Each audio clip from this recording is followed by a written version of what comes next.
네, 안녕하세요 여러분. 리갈 마인드레스입니다. 어제 저희 그 사이트에 게재한 것처럼 여러분의 질문을 모아갖고 영상으로 답변을 드리려고 이 시간을 마련했고요. 우선 처음으로 영상을 만나는 거니까 간단하게 제 소개를 하고 질문에 대한 답변을 진행하겠습니다. 저는 법대를 졸업하고 법조인 생활을 한 10여 년간 하다가 새로운 아이템을 찾고 그 다음에 진행을 하고자 여러분을 통해서 이렇게 만나게 되었는데요. 제가 그렇게 하게 된 철학적 배경은 제가 가장 좋아하는 철학가는 제레미 벤담의 공리주의거든요. 여러분들 다 아시다시피 최대 다수의 최대 행복을 주창했던 철학가인데요. 제레미 벤담의 가장 큰 공은 우리의 관념 속에 있던 행복이라는 어떤 추상적인 개념을 우리의 일상생활에서 개량화하고 적용한 엄청난 철학적 성과를 거뒀다는 거고요. 그를 통해서 우리가 보통선거의 원칙, 그 다음에 표의 등가성의 원칙도 다 파생되었다고 저는 생각을 합니다.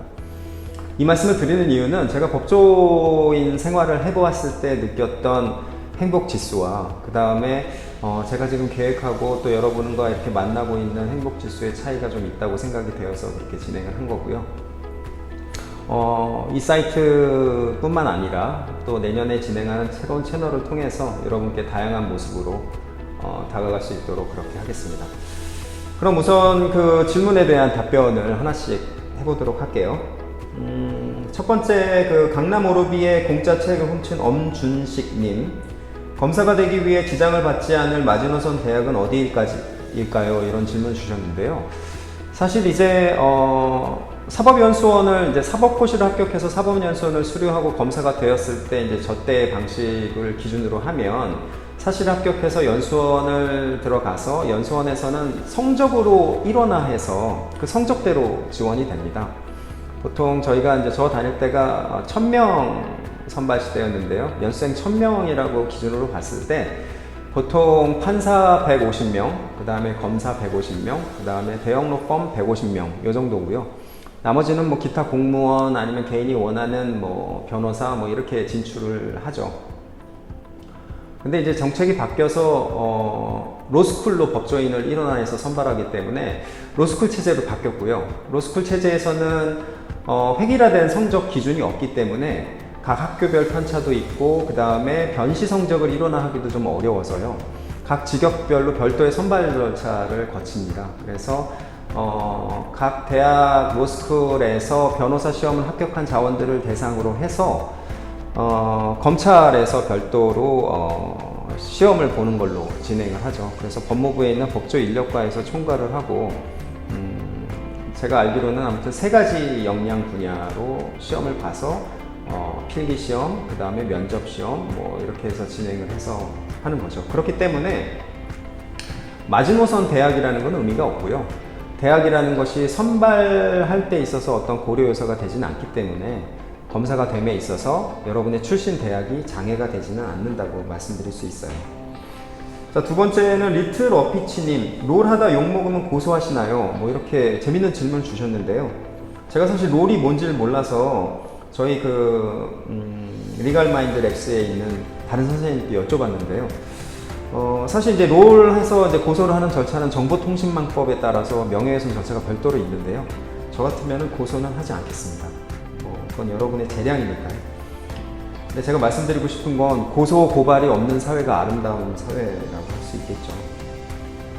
세 번째, 식혜님이 질문 주신 건데, 로변, 로검 상황도 아시나요? 이렇게 말씀 주셨는데, 아까 1번 질문에서처럼 로스쿨 출신 변호사, 그 다음에 로스쿨 출신 검사, 이런 직역들은 각각의 별도의 선발 절차가 있다고 말씀드렸고요. 특히 로스쿨 출신 변호사 같은 경우에는 사법연수원에서는 2년간 굉장히 하드한 실무 수습 과정을 거치는 것처럼 로스쿨 출신 분들도 마찬가지로 변호사 직역으로 바로 가기에는 그런 실무 수습 기간이 약간 부족하기 때문에 요새는 무보수는 아니고요. 가장 최저 시급으로 해서 실무 수습 기간을 거쳐야지만 변호사를 할 수 있게끔 제도가 정착이 됐습니다. 자, 네 번째 질문인데요. 현역 노베인 서울님이네요. 정치와 법 이상으로 법조인이 되기 위한 법 공부에 흥미가 있는지 알아보기 위해서 읽어볼 만한 책을 질문을 주셨는데요.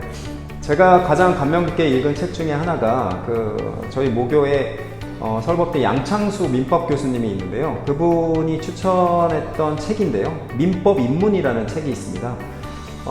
그 책을 여러분께 권장드리는 이유는 하나의 케이스로 민법에 있는 모든 법적 도구마가 녹아져 있거든요. 그래서 결국은 법이라는 것이 우리의 일상생활과 개념이 항상 융합되어 있다는 것을 깨우쳐준 책인데, 여러분이 읽기 약간 난해할 수는 있지만 한번 읽어보시는 것이 국어 비문학 독서에 대한 능력 함양에도 도움이 될 것 같고요. 그 다음에 법에 대한 어떤 여러분이 갖고 있던 생각 자체를 전환시킬 수 있는 굉장히 훌륭한 책이라고 생각합니다. 요새도 서점은 가면 살 수가 있고요. 그 다음에 스트링치즈님이 주신 질문인데요. 서울법대에서 40패스 인원이 대략 몇 % 정도 되나요? 이렇게 질문 주셨는데, 제가 다닐 때 서울법대는 300명 정도로 구성이 되어 있고요. 그 중에서 최상위권의 엘리트는 재학 중에 합격하는 친구들이고요. 그 친구들이 한 10% 정도 됩니다. 그 다음에 대학 졸업 후에 대학원까지 남자들이 연계하면서 대학 졸업 후 5년 이내에 붙는 사람들이 한 40% 정도 되고요. 나머지 50%는 사시가 최종적으로 잘 안 됩니다. 결국에는 서울법대에서 해당 학번에서 한 150명 정도 그렇게 합격이 된다고 보면 되는 것이죠. 그 다음 동홍숙 법학과를 어떻게 생각하시나요? 질문을 주셨는데요. 24시간님, 저는 학교에 대해서는 그렇게 생각을 합니다. 어느 학교를 나왔는지에 아직도 그 매몰되어 있는 사람들은 거기서 더 이상 성장을 하지 못한 사람이라고 생각을 하거든요. 그리고 지금 이제 대법관님 중에서도 비서울법대 아니면 비명문대 출신의 그러한 훌륭한 법관님들이 굉장히 많이 계시거든요. 결국에는 어느 학교를 나왔는지가 중요한 게 아니고요. 그리고 그 학교에 대한 평가가 중요한 게 아니고요. 그 학교를 통해서 자기가 무엇을 일구었는지가 중요하다고 생각이 되거든요. 그래서 저는 이 학교들에 대해서 굉장히 훌륭하다고 생각을 하고요. 그 다음에 그 학교에 대해서 사람들이 일반적으로 보편적으로 갖고 있는 평가 이런 것들에 제한당하는 일은 없다고 저는 생각이 됩니다. 그리고 오히려 그 사법고시나 아니면 로스쿨 출신 법조인들 중에서 좀 특이한 경력을 가진 분들, 예를 들면 검정고시 출신이라든가 아니면 그동안 법조인이 양성되지 않았던 학교에서 처음으로 법조인이 된 분들, 오히려 그러한 분들이 유니크한 어떠한 경력으로 인해서 법조계에서 더욱더 존망받는 분들이 많거든요. 그런 점을 여러분이 좀 아셨으면 좋겠습니다. 다음은 그 프로틴 반수생님 질문인데요. 서울대 나오면 보통 취업 전선은 어느 정도인가요? 이렇게 질문을 주셨는데요. 사실 이거는 획일적으로 말씀드리기는 좀 어렵고요. 서울대 학생들이 보통 고시 준비를 저 때는 많이 했고요. 그래서 사법고시, 그 다음에 외무고시, 행정고시 준비를 많이 했고, 저 때는 이제 CPA가 인기가 좀 많이 줄어들 때였기 때문에 CPA 준비는 거의 안 했습니다. 그리고 이제 회사에 진출하는 사람들도 있고요. 대부분은 또 자영업을 하는 사람들도 있고요. 서울대와 다른 학교가 별반 차이가 없다고 저는 생각이 드네요. 그 다음에 다음 질문인데요. 검정고시 출신들이 가끔 보이나요? 이렇게 말씀을 주셨는데요. 아까도 말씀드렸듯이 오히려 법조계에서 유니크한 경력을 가진 분들 있잖아요. 그런 분들이 오히려 더 저는 경쟁력이 있다고 생각하거든요. 그래서 흔한 명문대 아니면 흔한 법대 이런 것보다는 오히려 특이한 경력으로 인해서 자기만의 스토리를 갖고 있는 그러한 법조인이 된다 그러면 더욱더 경쟁력이 있지 않을까 저는 생각을 합니다. 다음에 수능 만점 받으셨나요? 질문인데요. 사실 수능 만점 받으셨나요? 라는 질문은 수능은 못 보진 않았습니다. 이렇게 답변을 드릴게요. 그 다음에 콩사탕 실험님, 이건 윤봉이들도 다치고 있어요. 저는 사실 이 질문의 뜻을 몰랐는데요. 아무튼 이 질문은 따로 답변을 드릴 만한 내용은 아닌데요. 제가 생각할 때는 현재 그 의사와 관련된 여러 가지 문제들에 있어서 다양한 정치적 의견을 저는 존중합니다.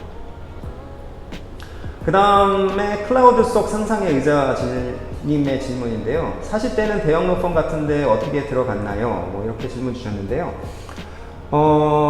가장 정량화된 평가 요소로 연수원에서는 선발이 됩니다. 그래서 어떤 출신 학교라든가 집안 배경이라든가 이러한 정성적 요소에 의해서 되지가 않거든요. 왜냐하면 1등부터 1000등까지 다 등수가 있어요. 2년 동안의 평가에 의해서 등수가 정해져 있기 때문에 그 등수에 의해서만 선발이 됩니다. 그래서 자기가 원하는 직역을 갈 때 가장 확실한 잣대는 자기의 연수원 때의 등수라고 할 수가 있어요. 그래서 출신 학교 성적에서 성적 순으로만 대형 로펌에 갈 수가 있습니다.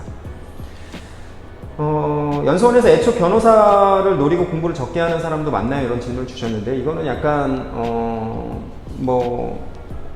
답변 드리기가 좀 어려운 내용인데요. 왜냐하면 변호사는 보통 대형 로펌을 좀 선호하기 때문에 대형 로펌 같은 경우에는 8대 대형 로펌 이런 데에 지원을 하는 경우에는 보통 300등 안에 들어가는 자원들이 많이 있고요.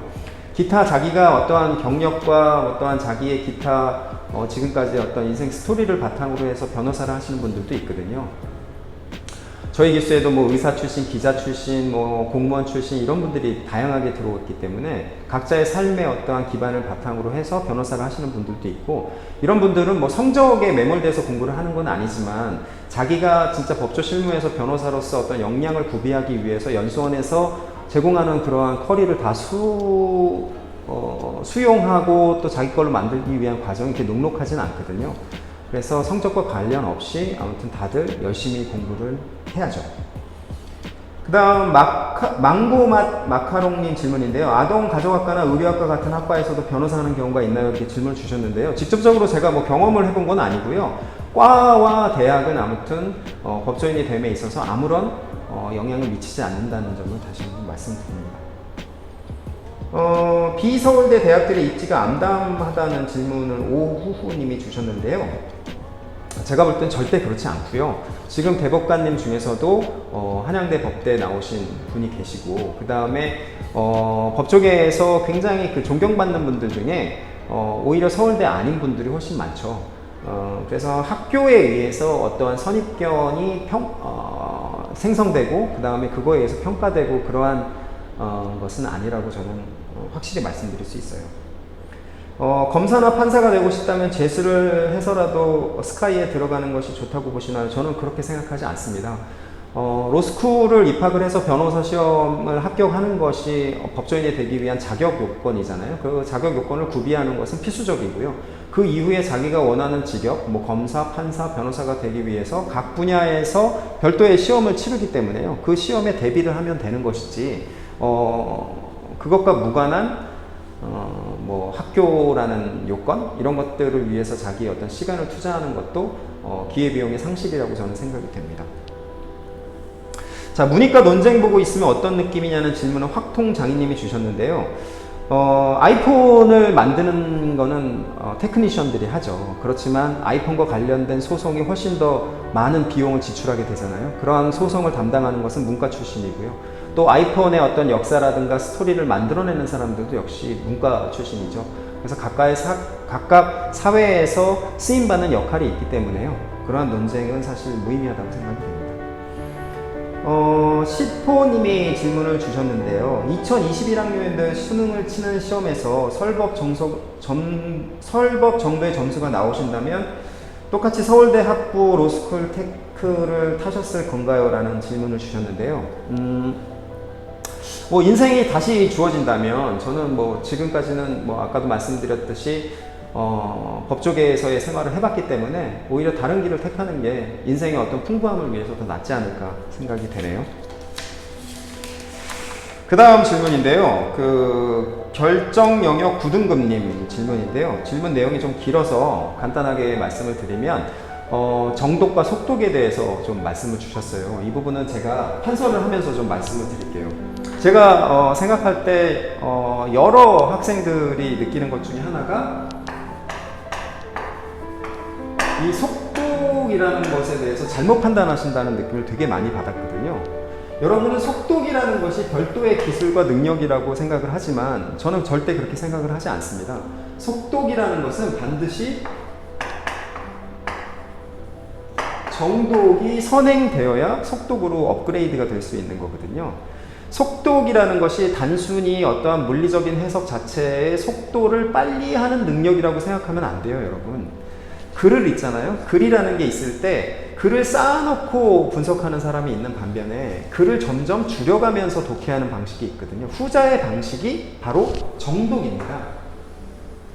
독해를 함에 있어서의 최종적인 단계는 뭐냐면 종국적으로는 그 글을 읽고 자신의 어휘로 그 사람이 이야기하고자 하는 취지를 파악하는 거잖아요. 그게 우리가 종국적으로 얻고자 하는 독해의 어떤 목표죠.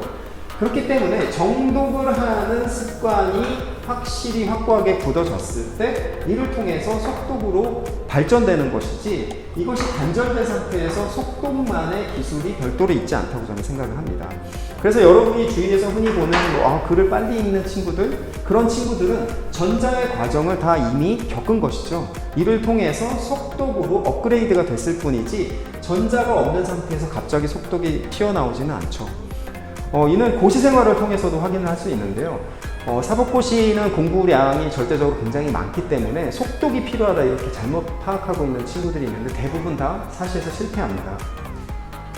정독을 통해서 모든 개념들을 확실하게 자기가 이해한 상태에서 반복하는 학습을 통해서 속독이 진행되는 것이거든요. 그래서 여러분이 아무튼 정독이 선행되지 않은 상태에서의 속독은 아무런 의미가 없다는 것을 다시 한번 강조를 드리고요. 그 다음에 여기서 속독을 하기 위한 요령을 말씀을 주셨는데요. 제가 생각하는 방식은 아까 말씀드린 거하고 똑같은데요. 정독을 통해서 확인된 개념을 여러 번 회독수를 늘리면서 속독으로 전환시키는 과정, 그게 저는 학습의 전부라고 생각을 합니다. 대신 그거는 있죠. 1단원부터 100단원까지 요구되는 학습량이 있을 때 1단원을 계속 반복해서 정독하는 사람과 1단원부터 100단원까지 각 단원별로 주어진 시간 안에 균일하게 모든 단원을 한번 쫙 펼치고 난 상태에서 회독수를 늘려가면서 순환을 늘려가는 속독, 후자의 방식이 훨씬 더 효율적인 속독으로의 진행하는 방식이라고 생각이 듭니다. 자, 그 다음 질문이네요. 정계 진출의 일반적인 루트가 어떻게 되나요? 일반적인 루트라는 건 제가 볼 때 제 주위에 있는 분 중에 연수원 출신 중에 지금 정치를 하시는 분들도 있기 때문에 그분들을 통해서 보면 일반적인 루트라는 건 없고요. 보통은 요새는 로스쿨 출신들 중에 국회의 보좌관으로도 많이 진출을 하고 있고요. 그런 보좌관, 비서관 생활을 하다가 자기의 지역구를 받아서 정계에 진출하는 것이 어떻게 보면 가장 정형적인 과정이죠. 그 다음에 청와대 행정관으로 파견 근무를 하다가 실무 경험을 쌓고 당의 어떤 기여도에 의해서 지역구를 받는 분들도 있고요. 그 다음에 여러분이 파악하고 있는 것 중에 또 지역구가 아니라 비례대표 같은 경우에는 보통 각 지역 분야, 자기의 직역 분야에서 어떠한 네임드, 여러분이 표현하는 자기의 어떤 명성을 쌓고 그 명성을 기반으로 당에 기여를 할 수 있다는 분들은 비례대표로 또 선발이 되기도 하니까요. 일반적인 루트라는 건 없고 아무튼 다음과 같은 두 가지로 이렇게 요약해서 말씀드릴 수가 있습니다. 다음은 그래서 시타코토님인데요. 나중에 취미로라도 법 공부를 해보고 싶은데 어떻게 시작하는 게 좋을까요? 이렇게 질문을 주셨는데요. 제가 볼 때는 우리의 과목 중에 정치와 법을 우선 택하셔서 정치와 법에서 좀 제대로 공부를 한번 해보고 그 다음에 성과를 얻어서 이를 기반으로 해서 법 공부를 하는 것이 가장 효율적이고 합리적인 방안으로 보이고요. 이를 통해서 리걸 마인드가 형성이 된다 그러면 나중에 로스쿨을 진학할 때에도 그렇지 않은 자원분들보다는 훨씬 더 유리한 고지를 점할 수가 있죠. 우리 그 리걸 마인드 랩스의 운영진들, 그 다음에 선생님들이 추구하는 바가 바로 그것인데요. 정치와 법이라는 과목을 통해서 단기적인 성과를 거두는데 그치지 않고요. 이를 뛰어넘어서 이를 기반으로 향후에 로스쿨을 진학한다든지 아니면 공무원 시험을 준비한다든지 이런 것들을 어떤 기초 역량을 함양할 수 있도록 개념을 실무와 연계해서 제한 짓지 않도록 그러한 방식의 학습법을 고민하고 연구하고 여러분께 제공드리기 위해서 노력하고 있습니다. 여러분께 이 질문에 대해서 대략적으로 답변을 드렸는데요. 부족한 부분이 있다 그러면 개별적으로 또 질문을 주시면 성실히 준비해서 답변을 드리고요.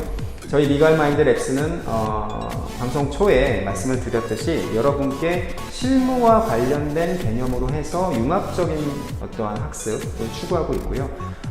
저희가 내년에 또 다른 채널을 통해서 여러분께 다른 모습으로 또 인사를 드릴 기회가 있을 것 같고요. 우리 이 채널을 통해서도 여러분과 항상 다양한 자료 공유하고 여러분과 같이 이야기하도록 하겠습니다. 감사합니다.